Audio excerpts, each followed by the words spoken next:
¿La muerte le preocupa? No. Lo único que le pido a Jesús es, Señor, si me querés hacer una gauchada, que no me duela. Soy un poquitito, iba a decir un adjetivo que no lo puedo decir, un poquitito cobarde para el dolor. Uno de los grandes dolores que yo creo que se llevó el Papa Francisco a la tumba es no poder ver un mundo más pacificado. Sí, claro. O sea, se ha ido con una guerra miserable, con varias guerras, ¿no? ¿Qué percibe usted en estas horas, en estos días? No desaprovechemos como iglesia el camino abierto, la senda, la huella que ha dejado el Papa Francisco, que yo en línea pienso de distintos aspectos, una iglesia misericordiosa, una iglesia que no sea cortesana, sino servidora, una iglesia que escucha a todos, una iglesia de puertas abiertas.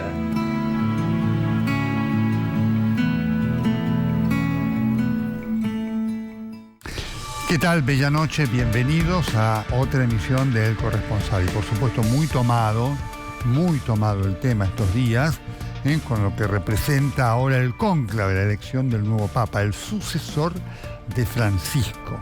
De esto vamos a estar hablando con Sergio Rubín, que está allí en Roma. Nos está acompañando el profesor José María Poirier, un hombre conocedor de toda la iglesia, no solamente la iglesia argentina, sino todo el mecanismo intrínseco de la Iglesia Católica Universal. Por supuesto lo tenemos a Gonzalo Báñez para hablar de lo que políticamente está generando este cónclave, que seguramente es el cónclave de mayor impacto político después del cónclave que eligió a Juan Pablo II. Hace 48 años que la Iglesia, 47 años que la Iglesia no se ve sometida a un cónclave de tamaña atención política dentro de la Iglesia y fuera por los líderes mundiales en el contexto de lo que está pasando en el mundo, ¿no? Vamos a tener la palabra del cardenal Ángel Sixto Rossi, que es el arzobispo de Córdoba, un hombre muy cercano a Francisco, conocedor, está participando de esto que está ocurriendo, que es prácticamente el cónclave informal, en el cual los cardenales no solamente se escuchan, sino negocian con la intención de hacer el cónclave formal algo corto y contundente en relación a la elección del nuevo Papa. Esta es la propuesta que vamos a hacer. Por supuesto, además la tenemos a Dominique, un lujo. Y Dominique quiso venir hoy para entrevistarme a mí. Miren ustedes. Así que esta es la propuesta que vamos a estar compartiendo con todos ustedes hoy aquí en El Corresponsal.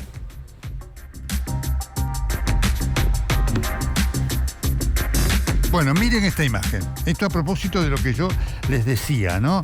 El impacto político, la atención política de los líderes mundiales de lo que representa la elección del Papa. Donald Trump apareciendo como Papa, indicando dos cosas. Primero, que él se cree que es el líder del mundo. Y segundo, marcando su idea de quién quiere él que sea el nuevo Papa. Gonzalo Báñez, ¿cómo estamos? Buenas noches. ¿Qué tal? José María Poirier, buenas noches. Bueno, profesor Poirier, qué momento ¿no es cierto? Sí. Realmente con esto marca un desafío. ¿Sigue la línea de Francisco? ¿No sigue la línea de Francisco? ¿Se va por el medio? Y creo que la primera pregunta que se plantea es: ¿será elegido alguien de Europa o no? Ese es un tema clave. Y luego viene lo que comentaba usted, que es cómo se arma las fuerzas para esa mayoría. Ahora, muchos se preguntan quién va a ser. Eso es un imponderable, ¿no? No tenemos idea.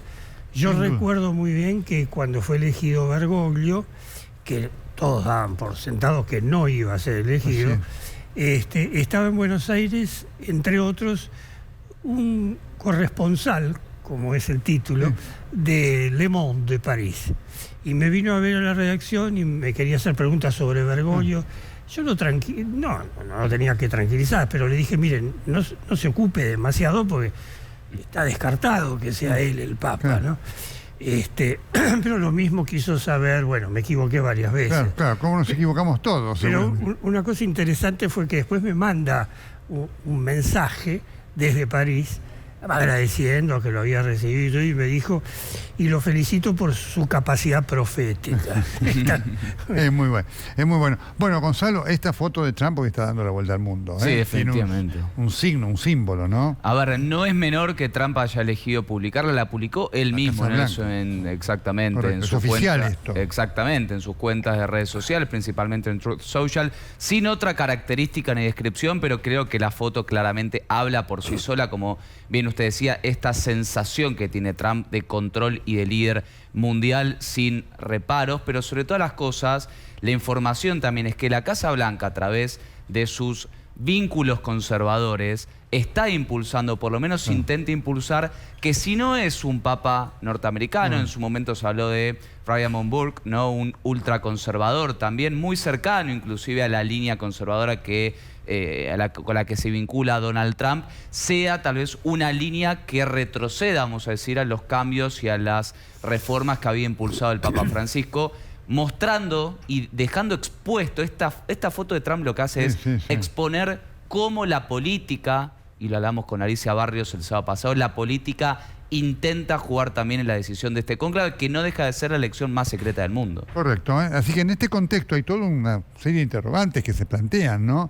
¿Se puede volver atrás de lo que avanzó el ex cardenal de la Argentina, Jorge Bergoglio, el Papa Francisco? ¿Se puede volver atrás? Radicalmente entiendo que no. Puede haber matices, eso es cierto. Y hay una tensión entre lo que los medios intentamos definir como progresistas o conservadores, términos bastante ambiguos, porque yo creo que Bergoglio en ciertos aspectos era conservador. Muy conservador fue Juan Pablo II, por ejemplo. No creo que fuera conservador en ese sentido Ratzinger, el Papa Benedicto XVI, pero es muy curioso, una vez que está catalogado así queda. Entonces, este es el tema, yo creo que no. Lo que pasa es que va a haber, es una herencia difícil. Una herencia difícil. Y porque este Papa, el que acaba de morir, emprendió demasiadas cosas, quizás necesarias, grandes reformas, inconclusas muchas, pero bueno, respondía un poco a su mentalidad. Él era un hombre de procesos, como él decía en las conversaciones, ¿no? Se lo oí tantas veces eso, que el proceso es lo que cuenta. Entonces uno inicia un proceso y después... Importante esto, para analizarlo entre lo espiritual, lo religioso y lo político, porque en el contexto de esta foto de Donald Trump, el hecho político con el cual concluyó el papado de Francisco fue la foto, la reunión Donald Trump, Volodymyr Zelensky, ¿no es cierto?, el día de las exequias. Exactamente. Hoy habló Nelson, el presidente ucraniano, es la primera vez que se refiere directamente a esa conversación. Dijo textual, lo que me dijo Trump fue muy potente, sin dar más detalles. Lo cierto es que después de esa reunión se selló un acuerdo polémico, hay que decirlo, en donde Ucrania cede la exploración de recursos y minerales críticos en territorio ucraniano a cambio de financiamiento, fondos e indudablemente el apoyo de los Estados Unidos para seguir enfrentándose a Rusia, pero también marca los desafíos que tendrá el nuevo papado por delante. No solo la guerra en Ucrania, algo que Bergoglio, que el Papa Francisco en múltiples oportunidades intentó mediar, frenar. Medio Oriente, hay que ver qué sucede también ahora entre India y Pakistán. Atención con esto, dos potencias nucleares, dos países que tienen desarrollo nuclear, que están ahí al borde de una nueva guerra. Entonces, siguen expandiéndose los conflictos, siguen expandiéndose estos problemas que Francisco tanto había puesto el ojo, sociales, humanitarios, como por ejemplo la Franja de Gaza, y son indudablemente cuestiones que el nuevo papado va a intentar abordar, posiblemente a través de la Secretaría de Estado, posiblemente de forma personal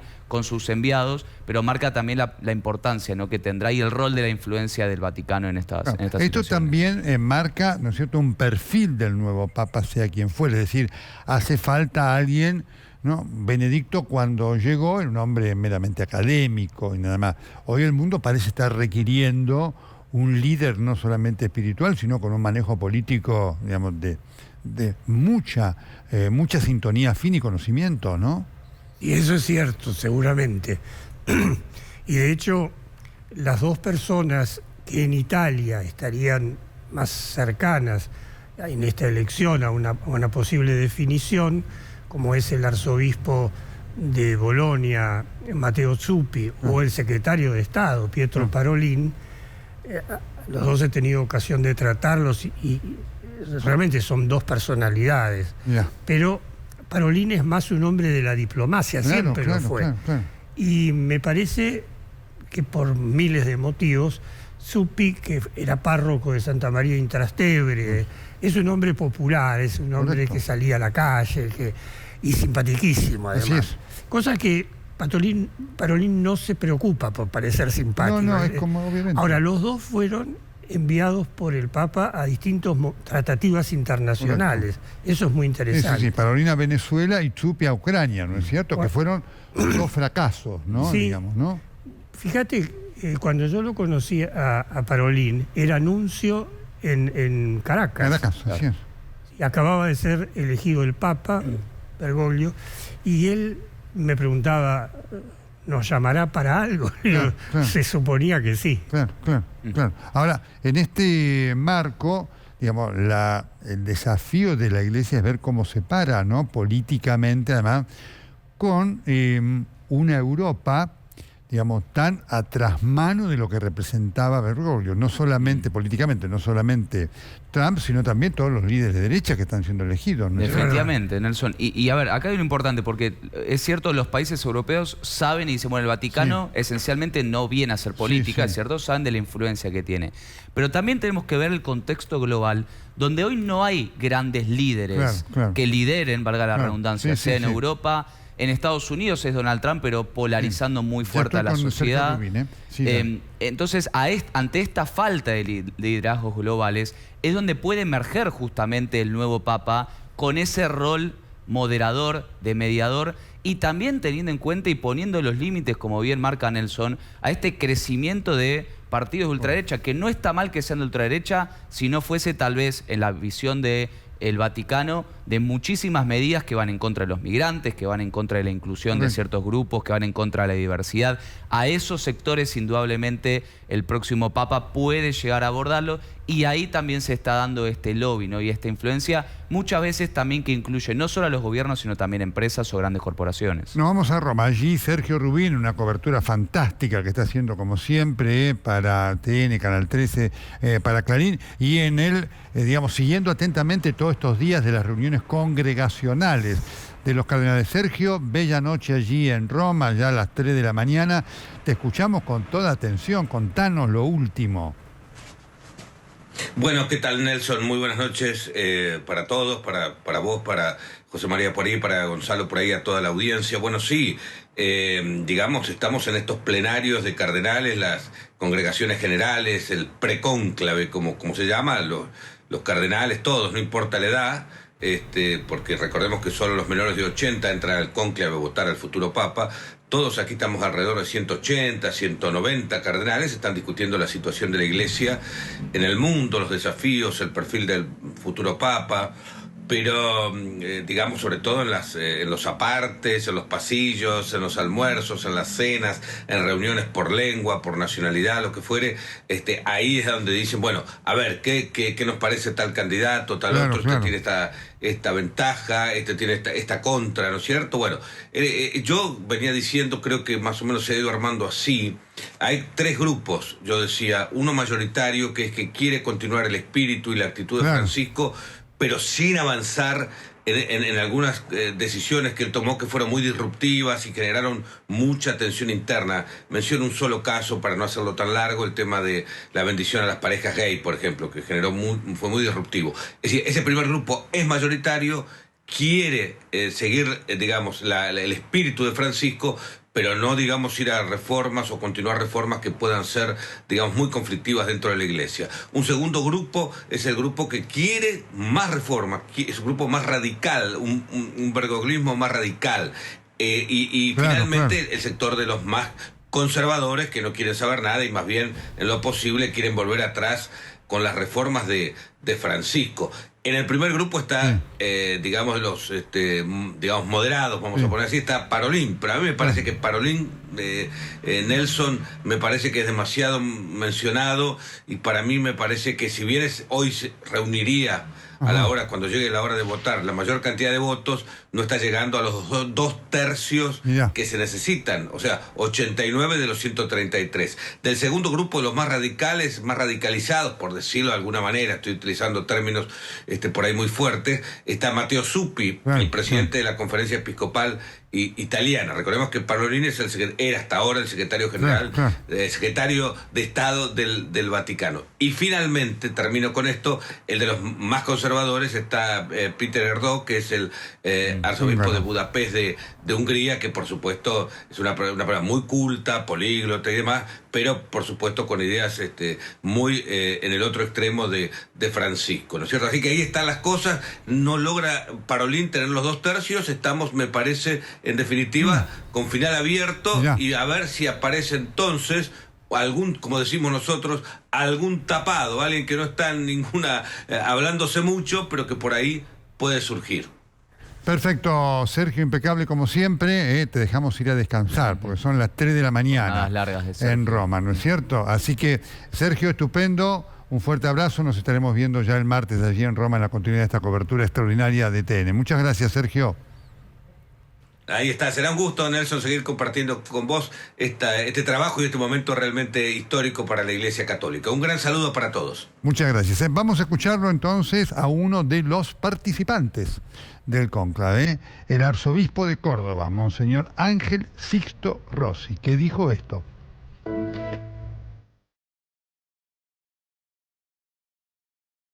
¿Cómo son estos días en donde el cónclave formalmente no empezó, pero las reuniones son muchas? ¿Cómo es la experiencia, la vivencia de esto que genera tanto misterio, tanta atracción, ¿no es cierto?, de lo que es ni más ni menos que un cónclave. Una jornada de escuchar, sobre todo. Al ir escuchando uno se va conociendo, va tanteando perfiles, modos de pensar, ideas, un poco también el perfil cómo suponen al nuevo Papa, los cardenales, y bueno, y a la vez uno también puede opinar y dar a conocer lo que uno piensa, digamos, al respecto, tanto a la Iglesia o la respuesta que haya que dar al mundo y a la Iglesia, el perfil del Papa que cada uno cree que es el que puede dar respuesta a los tiempos que estamos viviendo, ¿no? ¿Qué significa quedar aislados? Ustedes tienen que entregar los celulares, tienen todos que ir a vivir a Santa Marta, pueden hablar entre ustedes, ¿cómo es? Vivimos en Santa Marta es el lugar donde se duerme, donde se vive. Lo que sí es cierto es que el celular sea por ausencia, por desconectado, queda inutilizado, ya no tenés posibilidad de comunicarte con el celular. Por supuesto, entre nosotros, en los ratos libres, los almuerzos, etcétera, entre los cardenales se puede conversar, que justamente es importante ese ida y vuelta, ese poder conversar entre nosotros para ir conociéndonos, para ir perfilando lo que uno considera que puede ser útil para discernir bien, hasta donde uno le dé el cuero, digamos, discernir bien quién puede ser el sustituto del Papa Francisco, ¿no? Lo que sí se cuida es la comunicación hacia afuera, digamos. Se supone que eso está, digamos, blindado, como dicen ahora. Por ahí hoy he escuchado ese término, han blindado San Pedro, ¿no? ¿Cómo es el espíritu que ven sus colegas? Usted los va conociendo. Después de un papado con una impronta tan fuerte en lo personal como el de Francisco, ¿qué percibe usted en estas obras, en estos días? No desaprovechemos como iglesia el camino abierto, la senda, la huella que ha dejado el Papa Francisco, que es en línea pienso, de distintos aspectos, una iglesia misericordiosa, una iglesia que no sea cortesana, sino servidora, una iglesia que escucha a todos, una iglesia de puertas abiertas, una iglesia carpa de hospital, es decir, un lugar de acogida a los más débiles, a los heridos, una iglesia que atienda a los migrantes de un modo especial. De eso el Papa, su primer viaje fue a Lampedusa, ¿no? Ha sido casi símbolo de esta opción preferencial, no exclusiva, pero sí preferencial por los más vulnerados, por los más vulnerables, por los que él mismo llamaba los invisibilizados, ¿no?, de la sociedad. Figuras que quizás para el mundo no tienen valor, para la Iglesia, si realmente funcionamos bien, si funcionamos según el Evangelio, deberían ser nuestros privilegiados, justamente privilegiados en nuestro servicio, ¿no?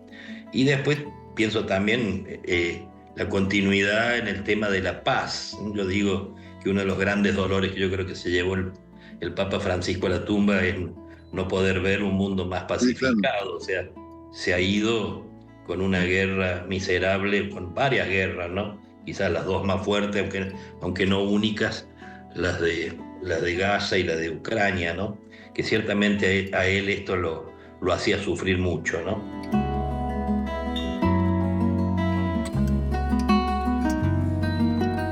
Muy bien, fuertes definiciones del cardenal Ángel Rossi, arzobispo de Córdoba, una iglesia abierta que se ocupe de los invisibilizados, no cortesana, ¿no es cierto? Preocupada por el tema de la paz. La impresión final de lo que viene para la iglesia, José María. Qué pregunta compleja. Vamos a esperar tu anuncio del nuevo Papa, que lo vamos a seguir en televisión, y ahí se van a aclarar algunas de las preguntas que hoy nos planteamos. Yo creo que hay que darle continuidad a los rasgos fundamentales de este papado, y son los mismos que una personalidad tan agradable y jugada como es la del cardenal arzobispo de Córdoba, que recién hablaba, está muy bien sintetizado, ¿no? Él lo conoce, bueno, él jesuita y alumno de Bergoglio, o sea que lo conoce muy bien. Y sobre todo lo conoció en un aspecto muy importante, que era la cercanía con los que sufren. Y el mejor Bergoglio, yo te diría, siempre fue el que estuvo en esos momentos. Por ejemplo, el Bergoglio más contundentemente auténtico es cuando se encuentra con enfermos. Claro, correcto. Es muy fuerte eso, ¿no? Sí. Y yo creo que eso sí le da un color al futuro. Gonzalo. No, es muy contundente esta gran entrevista, Nelson, teniendo en cuenta que el Papa que viene no va a poder mirar posiblemente para otro lado de lo que está sucediendo en el mundo. Lo que pasa en el mundo es muy fuerte. Es indudablemente una nueva era que estamos empezando. No en el Vaticano, posiblemente el Vaticano lo acompañe, sino en el mundo. Las relaciones entre las personas, la inteligencia artificial, la tecnología, el desarrollo militar, el desarrollo nuclear. Estamos en el periodo de mayor militarización desde el fin de la Guerra Fría. Europa se está militarizando. América Latina está empezando a decir, bueno, ya no estamos viviendo en un mundo tan pacífico como antes. Y el nuevo Papa va a ver esto, indudablemente lo va a tener que ver. Y por eso lo que decía el cardenal es tan importante. Y un dato, Nelson, que no quería dejar de pasar por alto. Bergoglio nombró a 108 los cardenales electores, ¿no? Miren lo que había sido en el cónclave del 2003. El 52% de los cardenales aproximadamente venían de Europa. Así es. Hoy son 39%. La representación de Europa cayó. Ya no es más el continente que tiene su mayoría. Hoy se redistribuyó todo también alrededor del mundo en cuanto a la representación de cardenales, y posiblemente esto también impacte en la decisión del próximo miércoles. Gracias, Gonzalo. Gracias, José María. Bueno, les decía, vino Dominica, así que a ver qué sigue. ¿La muerte le preocupa? No. Lo único que le pido a Jesús es, Señor, si me querés hacer una gauchada, que no me duela. Porque en eso soy un poquitito, iba a decir un adjetivo que no lo puedo decir, un poquitito cobarde para el dolor. Como todos, ¿no? Para el dolor. Sí. Claro, después de todo lo que pasé. Por supuesto. Claro. ¿Y se imagina la muerte siendo papa? Y no me queda otra. Aunque tenga que renunciar, ya, pero igual ya. Lo es. Volver a Argentina, ya no. A vivir allá ya no me lo imagino. Bueno, Nelson, esto es a la inversa. Me vine hoy, me senté en tu silla del corresponsal y vos en el entrevistado. En el del entrevistado. Estoy nerviosa, aunque ustedes no lo crean, estoy nerviosa. Nelson, ¿cómo lo conociste al Papa Francisco? ¿Te acordás? Sí. Yo lo conocí acá en Buenos Aires. Personalmente lo conocí en la iglesia Cristo Rey, en Villa Pueyrredón, donde yo iba a misa, porque él iba, cuando era arzobispo de Buenos Aires, a todas las fiestas patronales. Entonces, obviamente, yo lo conocía de nombre, y además me conocía por la radio y demás. ¿Año más o menos? Año, sí, exactamente te voy a decir, 2006. Sí. ¿No? Ya había pasado la elección de Benedicto y todo eso, y entonces yo voy a la misa de la celebración patronal y estaba él. Entonces, por supuesto, estaba en ese momento el cura párroco que me dice: Nelson, está el cardenal, querer saludarlo, lo saludo, me dice, leí su libro, Enfermos de Poder, y ahí lo conocí. Ese fue el conocimiento. Después acá en Buenos Aires lo entrevisté 2 veces. ¿No? Cuando estábamos en Radio Mitre. Una vez tuvimos que interrumpir la entrevista porque era un plomo. No me digas eso.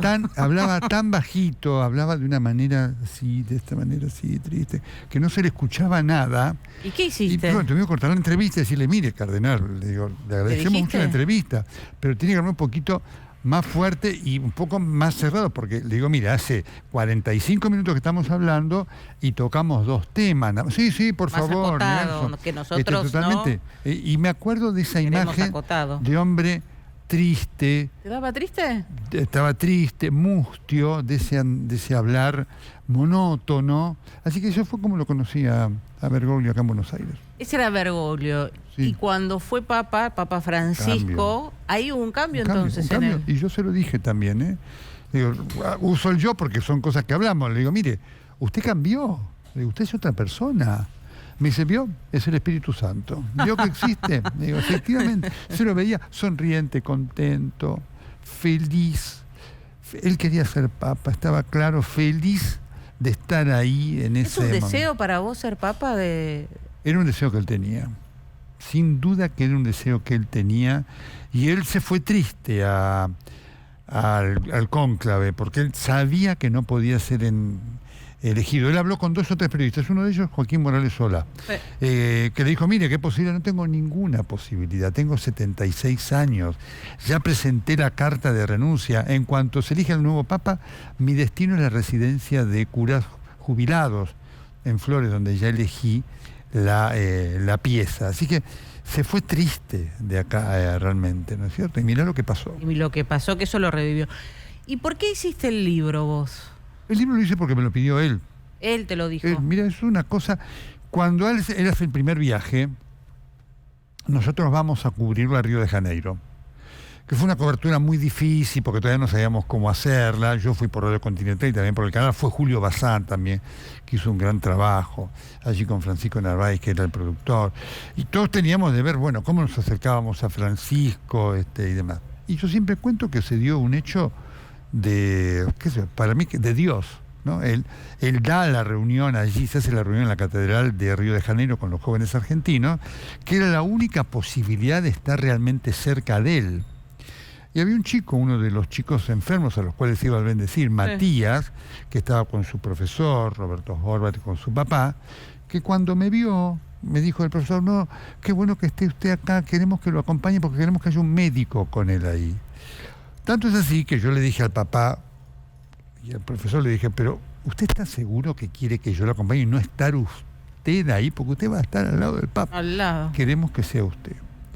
Y eso me permitió, eso que se ve en un video vaticano, que el otro día lo recuperó Fabián Ferri, sí, de estar a él y entrevistarlo brevemente, pero fue la única contacto 1 a 1. Le mando un saludo a la Argentina, que esto, que aquello, con un hecho después insólito, porque yo lo entrevisto la primera vez, ya estábamos todos felices, mira, logramos esto, y cuando él se está yendo y yo estoy transmitiendo, él me escucha, vuelve otra vez y me dice: quiero decirle que estoy muy feliz de que usted esté acá.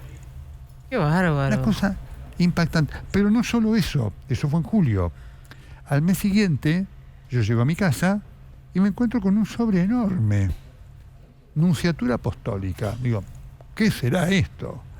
Abro una carta chiquitita. Sí. Remitente, Francisco. La tenés, quiero. Por supuesto. Bueno, me la trajiste, Nelson. Bueno, Está no sabía que venía. Para la gente, para mostrarle a la gente. Me sorprendiste. Escúchame, entonces él me dice, esa. usted tiene, un día lo traigo para Hay que hacer un marquito. Sí, eso. claro. Me dice, usted tiene que escribir, me acuerdo entonces, Nelson, qué alegría verlo, y me acuerdo cuando iba a Cristo Rey, tomamos el colectivo 111, ¿se acuerda de eso? Y usted tiene que escribir un libro sobre la salud de los papas. ¿De puño y letra? De puño y letra. Yo me quedé, digamos, ¿ves esas cosas que se dicen?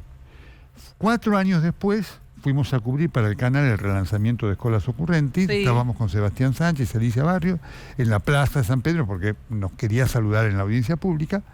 Y cuando estaba ahí me dice así, ya le dije a usted que está en deuda, tiene que hacer un libro, así con el dedo, sobre la salud de los papas, empezando por mí, que le voy a hablar de mis neurosis. Y ahí se te prendió la lamparita. Yo me quedé helado. Vos sabés que la que me sacó de esa situación fue Alicia Barrio, que me dijo, Nelson, ¿te das cuenta de lo que acaba de ocurrir? Te va a dar la entrevista y te va a hablar de neurosis. Entonces Alicia le dice, Santidad, ante esto usted tiene que recibirlo a Nelson hoy mismo porque se va mañana. Y entonces el Papa, que tiene una confianza con Alicia, dice, Alicia, mi secretario te llama hoy a la tarde para que venga hoy a la tarde Nelson. Y ahí nació el libro. Y ahí son esas grabaciones de las grabaciones una parte. El libro tiene otra parte, porque yo te voy a confesar. No, acá confesame todo, porque para eso vine, Nelson. Yo creía que la entrevista no me la iba a dar nunca. ¿Por qué? Porque viste esas cosas que se dicen, vos decís, mira, te voy a hacer esto. Pero después, en un momento, vos reflexionás y decís, yo decía, no es posible que un papa hable por primera vez en la historia del papado sobre su salud y que me toque a mí. ¿Viste esas cosas que voy a decir? No es posible. Yo digo, esto no. Entonces empezó a pasar el tiempo, empezamos a hacer el libro donde trabajó muy bien Marina Artusa, porque hubo que contratar una periodista. Yo fui un día a la Biblioteca Vaticana, él en la reunión me dice, le vamos a la Biblioteca Vaticana. Va a tener acceso a todos los documentos. Entonces, yo fui un día y después hubo que contratar un periodista que estuvo Marina Artusa, la corresponsal hoy de Clarín, en Madrid, que hizo un trabajo espectacular. Bueno, empezó a pasar el tiempo, 1 mes, 2 meses, 3 meses, 4 meses, diciembre de 2018 y la entrevista no llegaba. Y el libro estaba haciéndose y entonces ya empezamos a hablar en la editorial diciendo, bueno, tenemos que hacer un plan B, vamos a hacer el libro, porque yo sabía mucho de la salud de Bergoglio, ¿no es cierto? Con la salud, con los médicos que lo atendieron y quedará. 1 de enero de 2019, 6 de la mañana, empieza a sonar el celular. Digo, ¿pero quién será a esta hora? Digo, ¿será una emergencia? Sí. Era el secretario del Papa, Monseñor Fabián Pedacchio. Me dice, hola Nelson, feliz año. Estamos acá con el Papa, porque me mandó un saludo y demás. Estamos temprano, viendo, señores, sí, ¿no? Pero uno no se puede enojar con la gente, con el Papa. Estamos viendo fechas posibles para que usted venga a hacer la entrevista. Entonces me dice, ¿a usted le molestaría venir acá el 16 de febrero a las 11 de la mañana? No. Porque si no cambiamos... Le digo, no, pero mire, monseñor. Yo voy. Voy mañana mismo, voy nadando. Exacto. Y ahí nació la fecha. Pero además te voy a confesar otra cosa. Presten atención. Yo dije, esto no es posible, esto se cae. Yo me iba todos los días los mensajes. Sí. Porque digo, esto se cae. No llegamos al 17. No, me surgió un viaje, una cosa, algo por el estilo.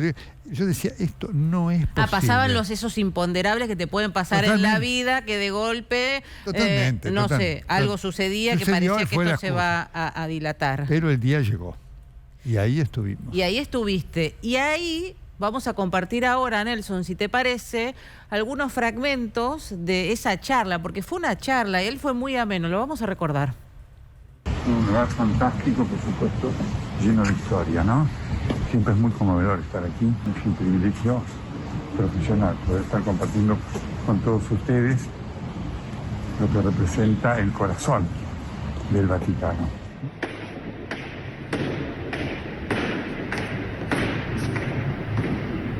¿Se psicoanalizó alguna vez? No, psicoanalizar no. Durante 6 meses, cuando era provincial, que era un momento muy difícil porque estaba el tiempo de la dictadura y todo el problema de rescatar gente, bueno, todo eso que ya se sabe porque es público, llevar gente escondida y eso. Había cosas que no sabía manejar bien. Entonces fui a ver a una señora, una gran mujer, era psiquiatra, y me ayudaba con explicaciones, consejos, a ondazo limpio me ubicaba, ¿no? Fueron 6 meses que fueron muy ¿Le ayudó? útiles. Me ayudó muchísimo, muchísimo. ¿Quién era la psiquiatra? La doctora Rubel. La doctora Rubel, una gran mujer. En ese punto yo creo que todo sacerdote debe saber algo de la psicología humana. A veces algunos lo saben por sabiduría natural, porque son sabios, pero estudiar psicología hoy día es necesario para la pastoral. ¿Le sirvió esa experiencia con la psiquiatra para definir esa posición, digamos? Probablemente sí, porque esta es una posición que la fui tomando con el tiempo. En el momento me ayudó para clarificarme a mí ciertas cosas, ciertos mecanismos, ¿no? Ciertos miedos que me venían, por ejemplo. Claro, imagínense, llevar escondido en el auto atrás uno, tapado con una frazada, y pasar 3 controles de Campo de Mayo, desde Buenos Aires a San Miguel. Por supuesto. La atención era difícil, ¿no? Usted me hablaba de sus neurosis, y demostrativo de que es un tema que le interesa y lo ha leído. ¿Cómo lo vive eso? Pero hay que cebarle mate a la neurosis, hay que acariciarla. Son compañeras de toda la vida. Claro. Una vez leí un libro que me reía carcajada. Alégrese de ser neurótico. Es decir, conviene uno saber en dónde le chilla los huesos. Donde chillan los huesos espirituales, digamos, donde le pica el mate, ¿no?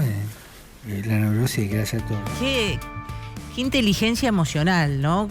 Qué abierto, qué apertura. Vos sentías ahí que decía, porque a nosotros nos pasan las entrevistas que vas charlando con el entrevistado y decís por dentro qué material me está dando las cosas. Vos vayas editando un poquito, mentalmente o no, Nelson, cuando haces una entrevista y decís, mira todo lo que me está contando, que no se dé cuenta.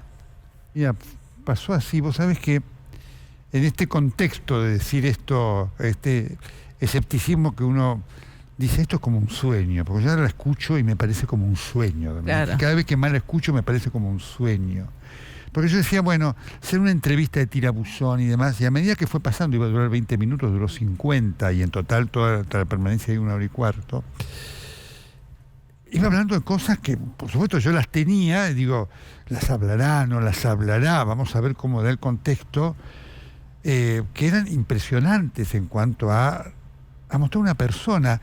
Como ya te conté, yo cuando la entrevista terminó, estaba impactado, lo único que hice fue, dije, habrá salido la entrevista, fuimos a chequear el grabador con Sebastián, salió todo, y la mandamos a la editorial para la edición, así que yo no la había escuchado nunca más. Me prometí no escucharla nunca más, casi para cumplir con el pedido de él de no editarla y para no sufrir si hubiera ninguna tentación.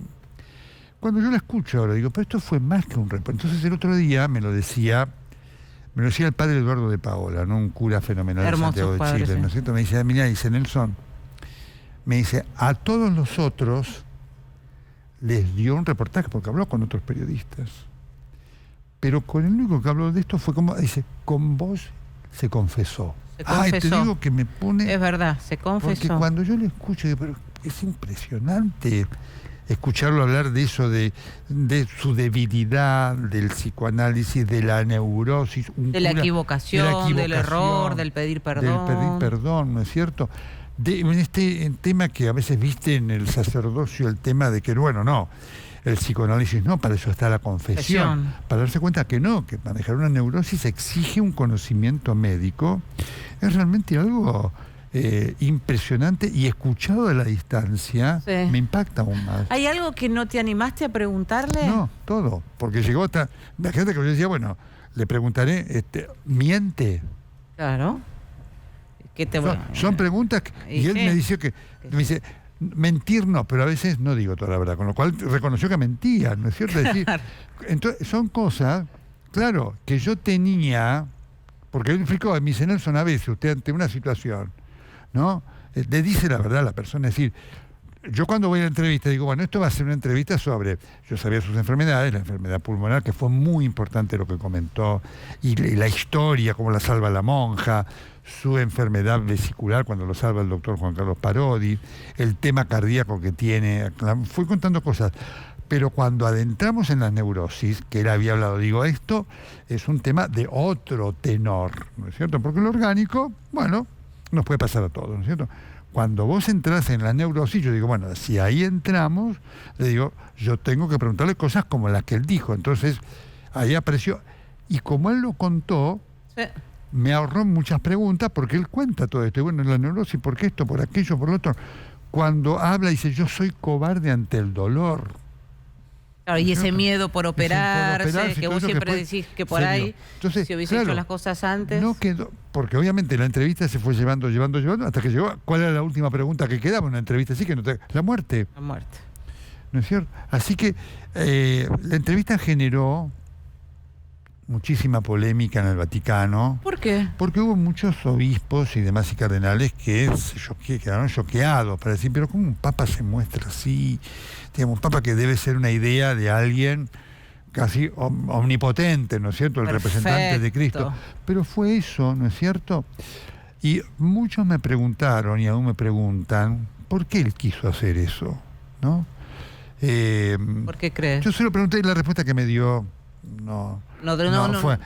Me dice, hablé con usted porque es un tema interesante y usted es una persona honesta, ¿no? Creo que él quiso dejar, por supuesto, lo cuento con total humildad, ¿no es cierto? Porque todo eso, Dominique, esta entrevista, yo se lo debo a Bergoglio, digamos, no es, digamos, me tocó hacer la entrevista, después pude haberla hecho mejor, peor, creo que salió impresionante, pero porque estaba él el que quería hablar de esas cosas. Me hubiera dicho, no, de eso no hablo. ¿Qué te dijo? ¿Por qué la hizo? Y vos yo creo que él quiso dejar... Fíjate que además tiene un gesto, que eso el otro día... a mí siempre... Como a todos nosotros, ¿no es cierto? Uno no quiere emocionarse frente a la pantalla porque el protagonismo es el otro. Pero el otro día, cuando me pusieron la nota desde el avión, cuando él habla desde el avión... Eso me emocionó de una manera fenomenal, porque entre tantas controversias, me impacta, genera una controversia acá, porque cuando él dice, ¿cómo imagina su muerte? La pregunta. Como papa emérito a Buenos Aires, no vuelvo a vivir más. Que era... implícito, no volvía más. Acá generó mucha controversia y algunos amigos del Papa, con buena intención, me llamaron, mire, Nelson, ahí lío bárbaro, porque el Papa no le dijo a usted que no volvía más a la Argentina. Le digo, mire, en el libro no dice eso, en el libro dice, no vuelvo a vivir más. Claro. Bueno, Nelson, pero usted al ponerlo ahí sin aclaración, le digo, mire, no hay que aclarar nada. Obviamente, está ahí, bueno, no, porque muchos entienden que no vuelve más, ¿no le parece que debería dar una aclaración? Le digo, mire, es el libro. El Papa, el libro se publica, el libro se demora por la salida por la pandemia. Sí. El libro sale el 1 de marzo de 2021. Y el Papa viaja a Bagdad. El primer viaje que hace, cuando la pandemia empezaba a ceder. Sí. Entonces, bueno, hace el viaje, vuelve el 8 de marzo. Estaba toda esta discusión. Recibo un llamado de Elisabetta Piqué. Hola Nelson, ¿cómo te va? Hola Elisabetta, qué alegría de escucharte. Ya acabo de bajar del avión y lo primero que hago es llamarte, Nelson. ¿Qué porque pasó? El Papa habló de vos y del libro en el avión. Yo dije, opa. Silencio. Y habló muy bien. Dije, menos mal. ¿No? Entonces, me dice, bueno, ¿qué dijo? ¿No? Bueno, le preguntaron sobre esto. Y entonces, ¿querés verlo? Bueno, lo tenemos. Vamos. La capisco perché quel libro del mio amico, il giornalista Nelson Castro, medico, lui aveva fatto un libro sulla malattia dei presidenti e io una volta gli dissi, ma già a Roma, tu devi fare uno sulla malattia dei papi, perché sarà interessante conoscere la malattia dei papi, almeno di alcuni che stanno adesso, negli ultimi tempi. E cominciò a farlo, mi ha fatto l'intervista a lui, è uscito il libro, mi dicono che è buono. Bueno, no lo leí. Mi amigo te dice, ¿vos lo sentiste tu amigo? A mí me impacta hoy. imagínate que te diga yo el lo Papa, sentí. mi amigo Mirá, Nelson Castro. yo te voy a decir una cosa, ¿no? Yo por eso tengo tanta gratitud a Francisco. Francisco me envió más o menos unas 20 cartas, que yo publiqué solamente una. Que él me envió, porque cada vez que yo iba a la guerra, a las coberturas, Te escribía, eso yo lo sé. Vos lo sabías, y él me escribía para pedirle una bendición para todo el equipo. Lo escucho y digo, Nelson, esta es una cosa. Y él me trató como tal. Y me respetó, porque él supo las críticas que yo le hice. Yo le hice críticas a Francisco con cosas que no coincidía, como otras sí. Y que de acá le contaban. ¿No? Siempre alcahuetes y seguramente hay. Tergiversado, te metían unas fichitas, Nelson. Por eso le vuelvo yo a agradecer mucho a Alicia Barrios, que fue la que se encargaba de decir, Nelson, mira, te escribió tal, y por la duda, yo le voy a aclarar a Francisco tal cosa, ¿no? Que no hacía falta, le entendía. Jamás se molestó se enojó y demás. Porque el poder, cuando el que tiene poder siempre se enoja, y lo vemos mucho acá, y critica y dice, o te corta. Totalmente. Y mira, hay tantas cosas, pero es inacabable para contar, ¿no? Cuando hay que cortar me decís, porque estás manejando vos.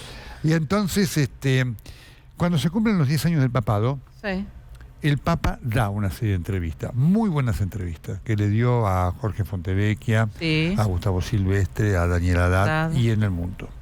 Y yo, por supuesto, le pedí la entrevista también para acá. Y él me dijo, no. Nelson, para usted no. Ya le voy a explicar por qué. Bueno, yo por supuesto. Te quedas con esa frustración.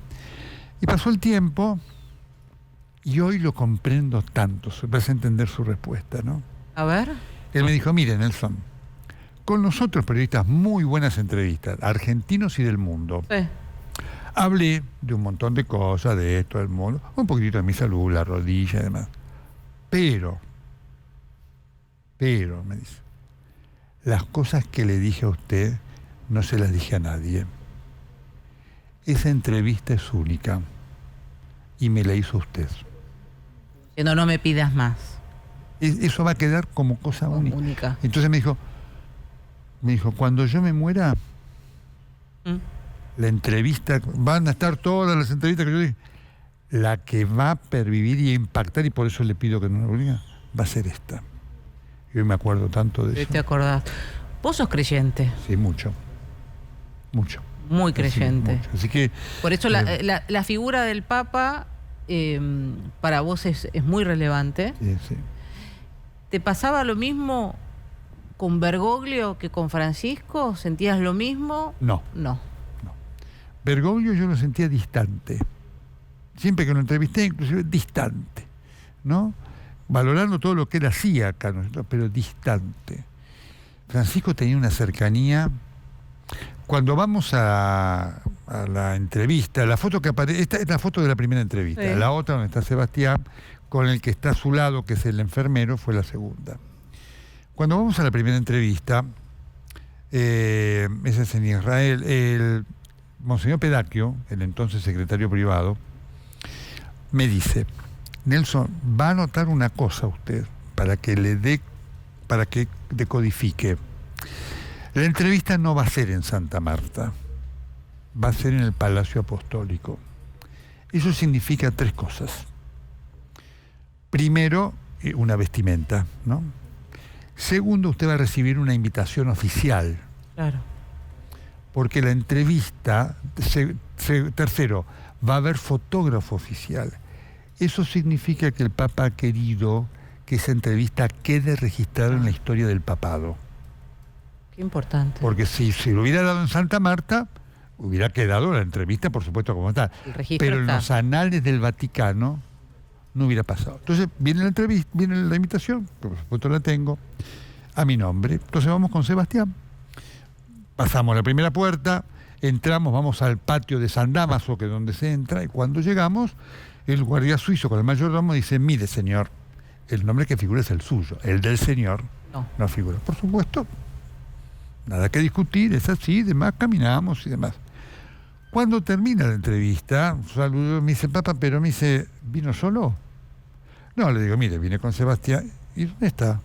No, mire, quedó en la puerta porque no estaba su nombre. Pero qué barbaridad, me dice. Le pido 1000 disculpas. Ya vayan a buscarlo. Y lo fueron a buscar. Entonces está el monseñor Rodrigo que le dice, mira, está el cardenal de Milán, que espere 5 minutos. Yo lo voy a saludar al señor que vino acá como corresponde. Entonces, una cercanía absoluta, que por supuesto en este momento se agiganta, y te confieso me emociona siempre. Siempre. Bueno, te está yendo el lunes para el cónclave. Que va a ser apasionante, que vamos a estar con uno para TN, para Telenoche, porque por supuesto empieza una nueva era en la Iglesia, ¿no? Un cónclave que tiene tal vez, genera la atracción política y religiosa mayor después del cónclave, desde Juan Pablo II, en 1978, no había un cónclave que movilice tanto y que genere tanta atracción política y religiosa. Por eso la foto hoy de Trump, ¿no es cierto? Así que, porque el cónclave en el cual fue electo Bergoglio era un cónclave de los de menos, porque la figura de Ratzinger había generado un declive del papado que Bergoglio revivió, por eso este interés. Nelson, un placer que me hayas dejado y prestado tu lugar un ratito. El mío. Qué sorpresa me diste. Pero creo que la gente se merecía, ¿no? Que Nelson se corra un ratito del lugar y nos cuente estos pormenores, que nos cuente el trastienda, tras bambalinas de lo que ha sido y de la calidad de persona que sos, porque sin lugar a dudas, sin esa calidad de persona no hubieses logrado, como te dijo el Papa Francisco, lo que lograste, mi amigo Nelson Castro. Y yo también, como dijo el Papa, mi amigo Nelson Castro. Qué lujo, qué regalo de la vida tu amistad. Lo sabes. Mira de todo. Muchísimas gracias. Bueno, Nelson, ahora es tuyo. Si querés, ya seguimos. Perfecto, lo que vos digas. Ahora te conduce Dominic, vamos.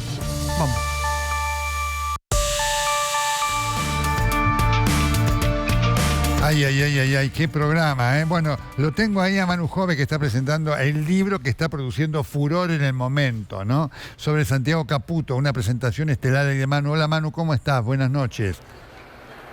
Nelson, ¿cómo estás? Buenas noches para vos, un abrazo enorme como siempre, un placer. Te felicitamos a vos y a Maya Hasselblaski por este libro que está produciendo furor. Bueno, la foto de la semana que fue la de Caputo, así que estuviste hablando del personaje de la semana. ¿Qué es el libro? ¿Qué es Caputo? Claro, Nelson, estuvimos con Maya, por supuesto, y con Carlos Pagni y Diego Seigman también tratando de contar este personaje, Nelson, que en definitiva lo que ayuda, y el libro intenta o pretende, es ayudar o fortalecer como un insumo para entender una época, y en esa época Santiago Caputo, este asesor estrella, este integrante del Triángulo de Hierro, como protagonista de los tiempos que corren, con sus tantas particularidades. El libro habla de un monje. Es muy conocida la figura de monje negro. No sabemos si es un monje negro, porque monje negro es habitualmente el que se esconde entre las sombras.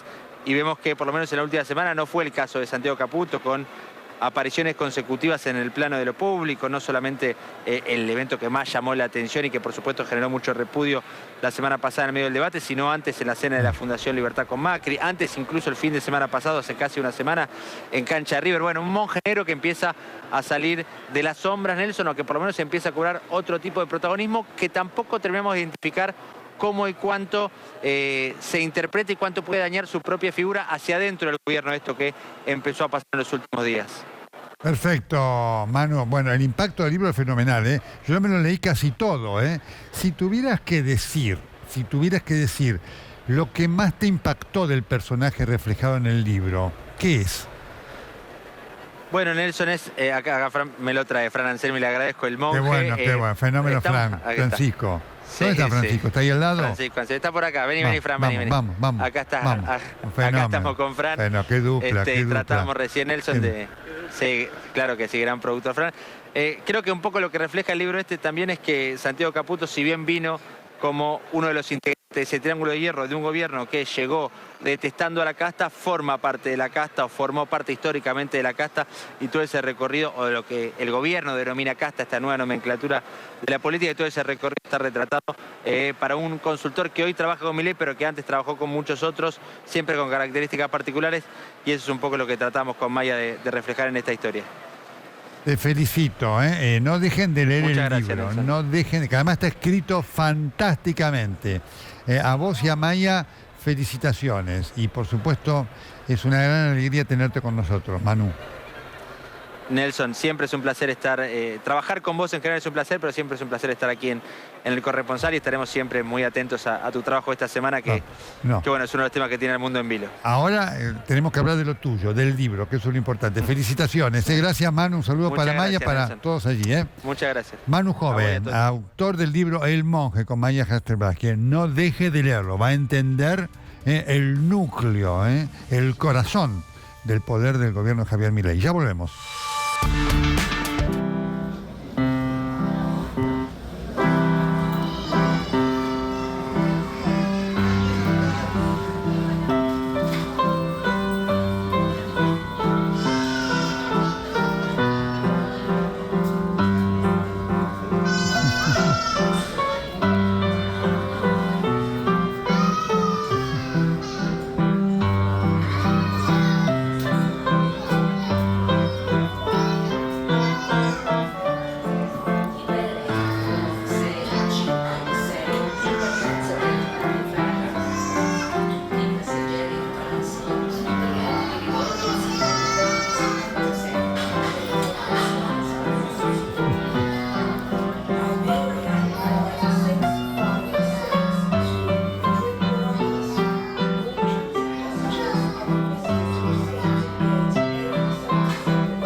¿Qué tal? ¿Cómo estás? Hola, Rosendo, qué gusto escucharte y verte. Qué bien estás. El programa, Gracias por llamarme. No, por favor, a vos por estar. Justo en el final de tu programa aparecer. Y quiero felicitarte por la labor, lo que estuviste haciendo estos días en el Vaticano. Sí. Sé que el lunes va de vuelta para allá. Claro, hay que seguir, ¿viste? Sí. Así que, bueno, me he enterado que tengo una alta fuente vaticana que sé que te van a nombrar papa. ¿No es cierto? Sí. Y me dijeron que el nombre que vas a elegir va a ser el de Ubris I.